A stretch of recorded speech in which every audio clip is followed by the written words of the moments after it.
All right, ladies and gentlemen, we've spoken about how fantastic this event is. Ladies and gentlemen, it is now time that, with a great pleasure, I have the honor to introduce our esteemed chief guest, Dr. Ritu Anand.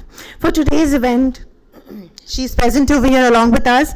With a remarkable career in human resources, our guest has truly made a significant impact in the industry.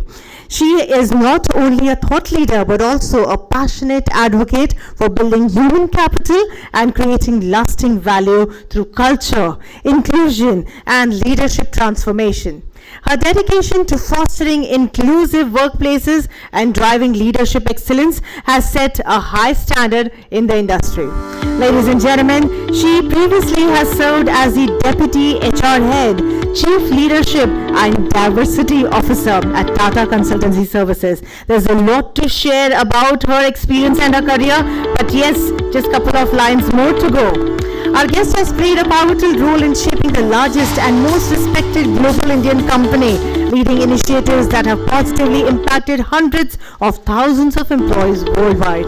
Ladies and gentlemen, please join me in welcoming our distinguished chief guest, Dr. Ritu Anand, on stage, and let's get inspired. Very welcome. When I was sitting there, I was just wondering whether if I was just 1 feet taller, it would have been better. But I guess this is always the case when the podium is set up only for men. I am not saying anything, but the benchmark that you guys have set is very high. And time and again, the hotel staff has looked at short women presenting, but they will not lower the podium height. We can't do anything about it. We'll just add another stool and stand tall. Good morning, and very happy to be meeting new people. Most of you I probably are meeting and seeing for the first time, and it's a pleasure. I love people, and I freely and openly say so. So when Prashant reached out to me, I was wondering, what will I say? What can I do? Am I even worthy of being a chief guest? And sincerely, I don't feel so, because I'm not doing anything now. But then slowly and steadily it sinks in that whatever you have learned in the last 30-40 years, if you keep it with yourself, you are being selfish. So I was pretty happy with myself that I redefined selfishness to another level.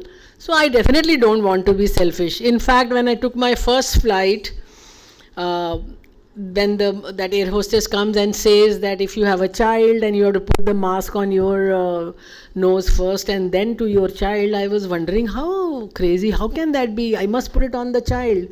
But then it slowly sinks in. Like that, it sunk in that whatever little I know or I have learned, if I share with you, even if one thing stays, I will be very, very content and happy about it. And with that attempt, when I looked at the website and I got to know what Prashant and Saurabh are doing, I was impressed and very, very amazed also, because well-being and engagement are very important subjects, but they are abused terms also.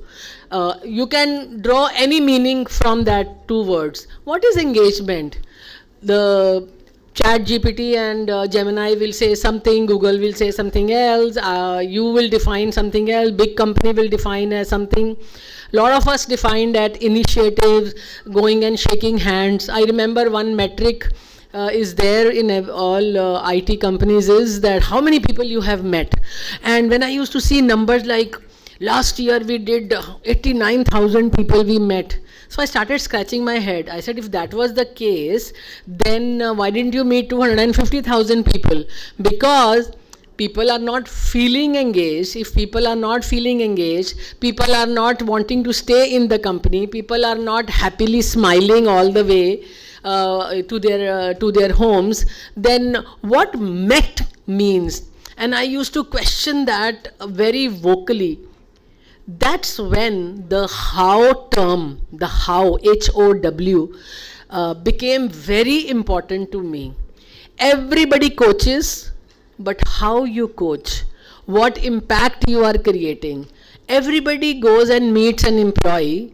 how you do it is became very important in my mindset. My first day in office, my job was, my seat was among business people where the programmers sit, and I'm talking about 36 years ago, 35 years ago. And the big desktops were there, and everybody sitting and hiding and writing programs and all. And I had one, as an HR person, I had one seat among them. That was, nobody told me what to do.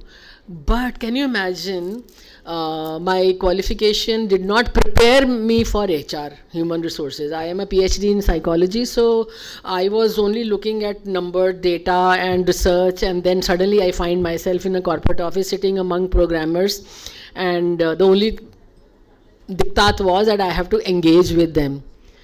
Just close your eyes and imagine how do you on the first day go to a stranger and say hello, your name and something.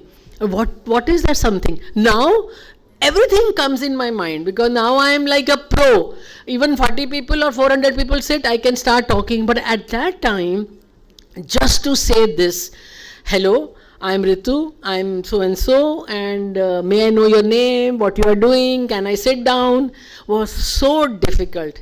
But multiplying the 3 decades post, I realized that was the best definition of engagement.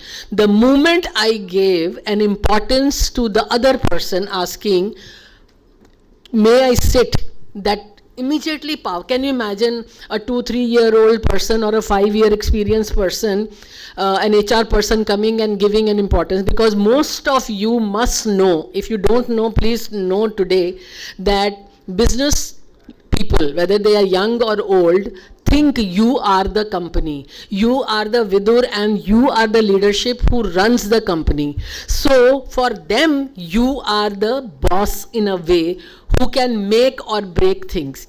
The moment you establish that connect with each one of those 50 employees, 500 employees, 5,000 or 5 lakh employees, you have understood the meaning of engagement.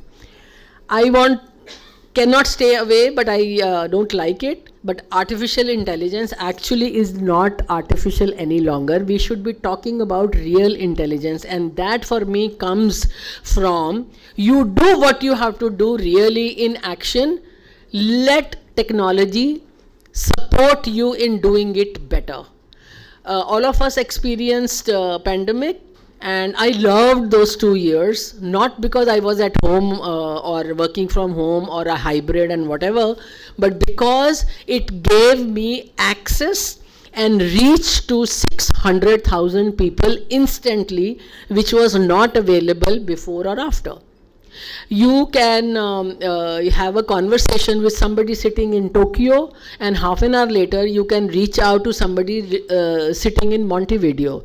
And those 2 countries or those 2 cities, as you know, are far apart. Was that even possible without everybody working from home, everybody, all companies not having enterprise software of the kinds of Zoom and Teams and WhatsApp and all that? So I took that, and I want to share with you that technology is here to support us and not replace us.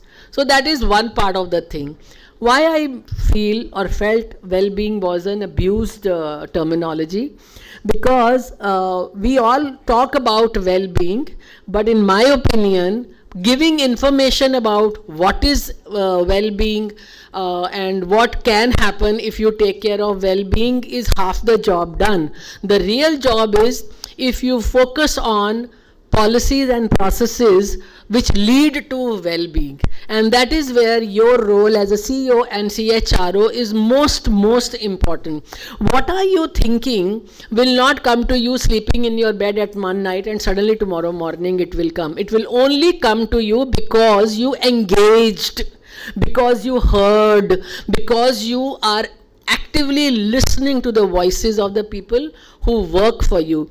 There are a lot of literature. All of us read the literature which comes from Western world. Trust me, all the great orators and leaders were only born in America. nowhere else. And the only people who will consume though that literature will be in India. I mean, I'm just making it a little more dramatic, because the real demography, real people power is in your country, is in your hands, and you are the ones who should be one among the voices which the West consumes. I boldly say this because we are nowhere there. Are we being referred? Are we being benchmarked? We will very soon, but we are not yet there. And whenever I read an article, slowly, I've stopped reading it, because all articles in HBR or Sloan are talking about research that they have done in that part of the world. It does not relate to us at all. The life, the action is here. Can any one of you talk about and start aspiring to become the benchmark who will be referred, because the power of data and research is here. Having said that, well-being assumed a lot of importance, in my life also. When I was, listening to the 20 minutes of yoga thing, why I didn't move my limb, because I have started doing that for the last 1 year every day. Trust me, when I was sitting on the other side like you are today, I said, yoga, I don't have time, get up at 5 o'clock, 7 o'clock, 7:30 you have to leave for office, come back at 9 o'clock. What yoga? Forget about all bullshit. I'll just eat right and I'll be fine. It's like vegetarians who haven't eaten chicken, or the homebound people who have never taken a flight out of their own city. So when you don't taste chicken, you don't know what it can do to you, or if you don't eat mushroom, you don't know what it can do. Exactly like that I experienced. After all, I have left TCS for a year now. So when I started, I had time. So I said, let me see the yoga. And I realized I was moving better, I was climbing better, I was panting less, I was breathing better. Oh my God, for 35, 40 years of my life, I did not taste mushroom or a chicken, or I didn't take a flight. So that kind of messaging I gave to myself back then on well-being, because my thinking was only on you and the how many 50 or 500,000 employees that you were responsible for. But providing information was not enough. What sustained was the policies supporting the well-being, the processes supporting the well-being. And I'll give you 2-3 examples. All of you have given health insurance to everybody. That's a given. But what is health insurance covering? How much it is covering, whether it is meeting the needs of all segments of employees. In my life, segmentation word assumed a different meaning when I started wearing the lens of well-being. What will work for a 25-year-old person who's entering your organization will not work for a 55-year-old person who is just having 5 to 10 years to go out. So how you have segmented your employees and what kind of policies you are keeping either for engagement or for well-being, is what will matter and make you legends. After, you don't have to think about at 50 years of age that by last decade, that's what I used to think, by last decade of employment has to be very legendary. People should talk about my legacy after I leave. Bullshit. I have to think what I did, what I can do, which will impact and sustain company for long. Very difficult, very tough. I remember one conversation, and you must ask this yourself before somebody asks you. One of my peers asked me, rather junior also, in business. He said, why are you in this company for 25 years? So I said, I'm making so many policies, I'm making such a big change. So he's saying, what change have you brought? Can you imagine? It was so embarrassing. What do I tell? Because what I anticipated that whatever I'm going to say at that point of time is going to come back with a retort that, oh really, everybody can do it, anybody can do it. that motivation, every negative feedback gave me a motivation of a kind which led to my last 10 years being, to my satisfaction, forget about everything else, the best years of my life. Not the first 20, but the last 10. Let somebody give you brutally honest feedback. You should desire it, you should aspire for it, you should take it, because then your next decades are going to be the best. And I talked about processes. Processes define how you get things done. What is the process of claim? Just continuing with the insurance example. Claim, everybody does claim processing. It's not my job, it is an insurance company's job or a TPA's job. But no, one setting of process is in your hand. The timeline, the deadline, the processes, the smoothness, the user experience, the technology, everything is in your hand. Take a year, take 2 years, but once you sign it off, it should be very smooth for everybody, and for as much as a fresh grad, as much as to a vice president. This is one thing I want to share with you. Maybe I will never write about it, but when we segmentize health cover, lot of backlash comes that health is health. How can you give a better cover to a vice president and than to a young person? I mean, this really jolts you, and it jolted me also. This kind of conversation I'm talking about some time ago, and but I found the answer very, very quickly, and that is why segmentation became very important. All of us on an average will work for 4 decades. All decades will not be same, and when I am in one decade, will not be, my requirement will not be the same in the next or the last decade. So health cover has to take care. I kept on repeating this, and it sinks in. When I started, I was going to office in train. When I ended, I was being driven. So it doesn't mean that you don't need to go to office. A fresh grad also needs to go to office. But going by train teaches you something to earn to be sitting on the back seat of the car. So ladies and gentlemen, girls and boys, women and men, you are here because you have done some amazing work in your organization on engagement and wellness. Somebody is coming and is not telling us that you have done a great job. It is the data and the impact that you have created, which is captured digitally, which is telling this company, organization, that you have done amazing work. Don't rest on your laurels, because this is an ongoing journey. The ongoing journey of well-being and engaging. I have very bold definition of engagement, because that's why I called it engagement is actually an abuse word, because any and everything is engagement. No, hyper personalized way of engaging. Whether it is 1 or whether it is 1 lakh or 1 crore doesn't matter, but each employee should feel that they are the most important person at that time to you when you are talking. That is enough. A 5-minute conversation, but very concentrated, less distraction conversation. When the person speaks more, you speak less. That's what engagement is.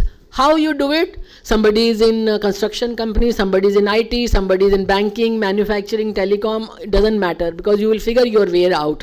But define the how as best as you can. And well-being policies, it's a continuous journey. Trust me, no school can teach you what your workforce can teach you. Every day, if you can't meet 3 people, every day at least 1 person you must have a tea or a coffee with whom you already don't know. And the kind of data you will collect after writing a paragraph after that meeting, you won't even know that you have amassed information which is worthy of a PhD. Today, real intelligence is missing, and we are loving artificial intelligence. Let us rethink and recreate something from this country which world will love. Thank you for listening to me, and it's a pleasure. And all the very best to all of you.